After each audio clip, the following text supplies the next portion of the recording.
शंकराचार्य का पद भारत की सनातन धर्म में सर्वोच्च और सम्मानित पद माना जाता है। कानून तो सबके लिए बराबर होता है। मेरे लिए कोई अलग कानून नहीं। अगर मैं अपराध करूंगा तो उसी कानून से मैं भी देखा जाऊंगा, जिस कानून से कॉमन मैन देखा जाएगा। हर व्यक्ति शंकराचार्य नहीं लिख सकता। हर व्यक्ति हर पीठ के आचार्य के रूप में जाकर के जहां तहां वातावरण खराब नहीं कर सकता। उन मर्यादाओं का पालन सबको करना होगा। तो शंकराचार्य थे तो क्यों आप लोगों ने लाठीचार्ज किया था वाराणसी में? क्यों एफआईआर लॉन्च किया था? आप नैतिकता की बात करते हैं। कानून का शासन पर विश्वास करते हैं। कानून का शासन पालन करना भी जानते हैं, पालन करवाना भी जानते हैं। दोनों चीजों को एक साथ लागू करवाना जानते हैं। बार बार एक झूठ को दोहराने का प्रयास करती है अनावश्यक रूप से। यानी जो मुद्दा नहीं था उसको जानबूझ करके मुद्दा बना करके और उसके माध्यम से जो चीजें प्रयास किया गया। मैं कहता हूं, क्या हर व्यक्ति अपने लिए मुख्यमंत्री बनकर के प्रदेश के अंदर घूम जाएगा? कोई भी मंत्री का बोर्ड लगा करके घूम जाएगा? कोई भी समाजवादी पार्टी का राष्ट्रीय अध्यक्ष बनकर के कोई घूम जाएगा? एक सिस्टम है, एक व्यवस्था है। भारत के सनातन धर्म की भी यही व्यवस्थाएं हैं। शंकराचार्य का पद भारत की सनातन धर्म में सर्वोच्च और सम्मानित पद माना जाता है। बहुत पवित्र माना जाता है। इस सदन की व्यवस्था आप देखते होंगे, परंपरा से और नियमों से संचालित होता है। माघ मेला है, मौनी अमावस्या के दिन 4.5 करोड़ श्रद्धालु आया है। सबके लिए एक व्यवस्था बनाई गई है और कानून तो सबके लिए बराबर होता है। मेरे लिए कोई अलग कानून नहीं। अगर मैं अपराध करूंगा तो उसी कानून से मैं भी देखा जाऊंगा, जिस कानून से कॉमन मैन देखा जाएगा। मुख्यमंत्री का पद किसी कानून से ऊपर नहीं हो सकता। कोई व्यक्ति किसी कानून से ऊपर नहीं हो सकता। हम भारत के संवैधानिक व्यवस्था से जुड़े हुए लोग हैं और मेरा मानना है भारत के हर नागरिक को भारत के इस कानून को मानना चाहिए। भारत के अंदर शंकराचार्य की पवित्र परंपरा, जगत गुरु शंकराचार्य ने देश के अंदर 4 कोनों में 4 पीठों की स्थापना की। उत्तर में ज्योतिष पीठ की स्थापना, दक्षिण में श्रृंगेरी, पूर्व में जगन्नाथपुरी, पश्चिम में द्वारिकापुरी। 4 पीठों के 4 वेद हैं, ऋग्वेद, यजुर्वेद, सामवेद और अथर्ववेद। इन सब के अपने मंत्र हैं।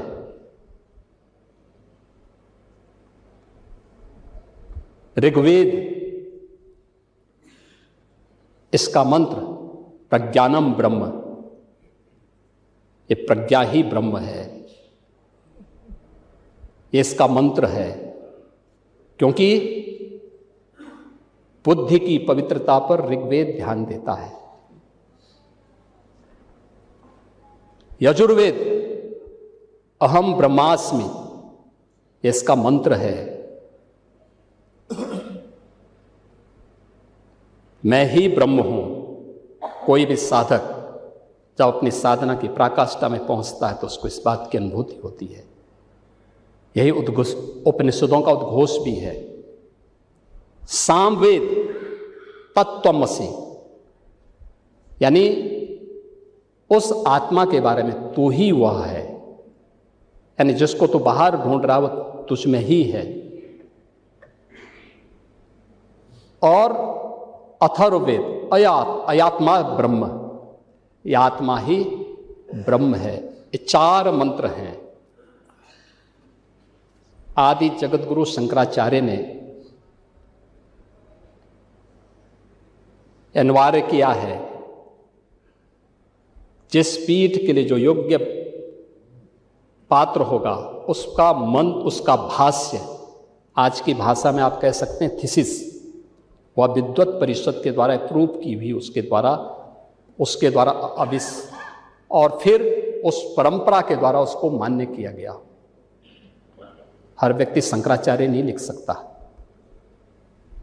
हर व्यक्ति हर पीठ के आचार्य के रूप में जाकर के जहां तहां वातावरण खराब नहीं कर सकता। उन मर्यादाओं का पालन सबको करना होगा। और अगर वो शंकराचार्य थे तो क्यों आप लोगों ने लाठीचार्ज किया था वाराणसी में? क्यों एफआईआर लॉन्च किया था?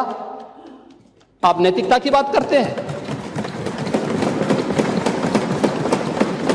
4.5 करोड़ श्रद्धालु जहां पर आए हों, वहां पर जो एग्जिट गेट है, जहां से श्रद्धालु बाहर निकल रहा है स्नान करके, उस द्वार, उस पेंटून से, उस मार्ग से किसी को बाहर निकलने का कोई वो नहीं, क्योंकि उससे अंदर जाने का कोई प्रयास करता है तो एक नए स्टैम्पेड को जन्म देता है, वहां पे नए भगदड़ को जन्म देता है, श्रद्धालुओं के जीवन के साथ खिलवाड़ करता है। एक जिम्मेदार और मर्यादित व्यक्ति कभी इस प्रकार का आचरण नहीं कर सकता, कभी नहीं कर सकता। आपको पूछना है, सपा के लोग पूछे, लेकिन हम लोग मर्यादित लोग हैं, कानून का शासन पर विश्वास करते हैं, कानून का शासन पालन करना भी जानते हैं, पालन करवाना भी जानते हैं, दोनों चीजों को एक साथ लागू करवाना जानते हैं। लेकिन इसके नाम पे गुमराह करना बंद करिए। आप लोग हर एक सेक्टर में गुमराह कर रहे हैं। किस रूप में गुमराह कर रहे हैं? और गुमराह करने के आपके तौर तरीके किस रूप में हैं? हमें भौचक होता है। आप लोग सदन की कार्रवाई को भंग करते हैं। यानी एसआईआर की कार्रवाई चल रही है भारत निर्वाचन आयोग के मार्गदर्शन में,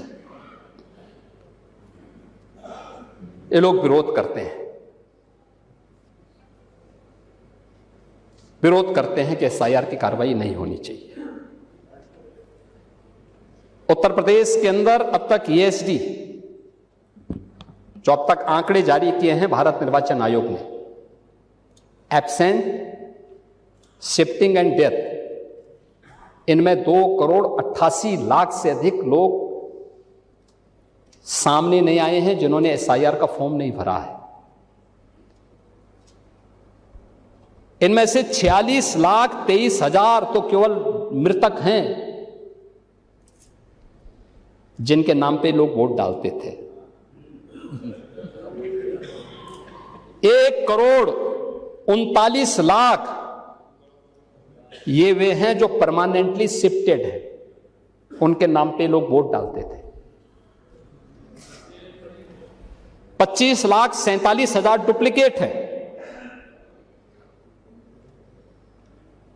लगभग 80 लाख ये एब्सेंट है, यानी इसका मतलब वो है ही नहीं, या उनको जबरदस्ती नाम बना करके बढ़ा करके कर दिया गया, और बाकी कुछ अन्य श्रेणी के हैं। 2,88,00,000 अब तक आए हैं। दूसरा, फॉर्म 7 कोई भी किसी के नाम पे अगर देता है, भारत निर्वाचन आयोग उसका वेरिफिकेशन करा रहा है। अगर कोई फिजिकली प्रस्तुत हो रहा है कि साहब ये फॉर्म 7 गलत है, मैं हूं, तो फॉर्म 7 वहीं पे रिजेक्ट हो रहा है। क्यों वातावरण खराब कर रहे हैं आप लोग? कोई व्यक्ति एक पारदर्शी व्यवस्था चाहता है तो आप लोग पारदर्शी व्यवस्था के समर्थन नहीं करते, अच्छा कार्य नहीं होने देते, ना अच्छा काम किया है ना अच्छा काम करने देंगे। और इसीलिए प्रदेश के अंदर आज जिस ओर हम गए हैं, मैंने बताया ना कि 2013 में कुंभ था और कुंभ में कुल 12 करोड़ श्रद्धालु आए थे, और माघ मेला में 21 करोड़ की संख्या पार हो चुकी है। कल परसों अंतिम स्नान होगा। यानी यद्यपि माघ मेला तो केवल माघी पूर्णिमा तक होता है, ये है सरकार की सुविधा और सुरक्षा पे विश्वास।